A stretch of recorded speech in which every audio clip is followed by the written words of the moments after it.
The once notorious bromance between Presidents Trump and Putin is now a distant memory. Now, the US president has slammed the Russian leader as crazy and warned that he is playing with fire by holding up a peace deal in Ukraine. So Trump posted on his Truth Social platform that if it wasn't for him, lots of really bad things would have already happened to Russia, and he emphasized in full caps, really bad. He said to reporters that he is absolutely considering slapping Russia with extra economic sanctions and accused Putin of needlessly killing a lot of people. A Trump administration official told Politico that Putin is dangerously close to burning the golden bridge that Trump has set out before him. Republican leadership in the Senate backs legislation to impose sanctions on Russia, and GOP senators led by Majority Leader John Thune are still waiting for a clear green light from Trump, who has previously been reluctant to join European powers in attacks on the Russian economy. At the centre of Trump's frustrations is the fact that he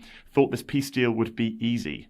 For starters, he insists to this day that if it had been him as president rather than Biden in 2022, then the invasion itself never would have happened. And of course, there is Trump's infamous and repeated promise that he would have ended the war in 24 hours. And here we are now, more than 4 months into his term. The problem for Trump is that the same diplomatic gravity applies to him as to any other US president. If Russia doesn't want to seriously engage in peace talks, and if Putin's hardliners push him further towards continuing the war, then Trump has limited avenues. Trump has also turned his fire on Zelensky again, insisting that everything out of his mouth causes problems. He added, "I don't like it, and it better stop."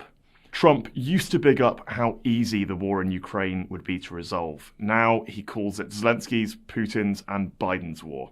But the problem is, with the world's biggest military at its disposal, this is also very much Trump's war. For everything you need to know about the story as it develops, head to cityam.com.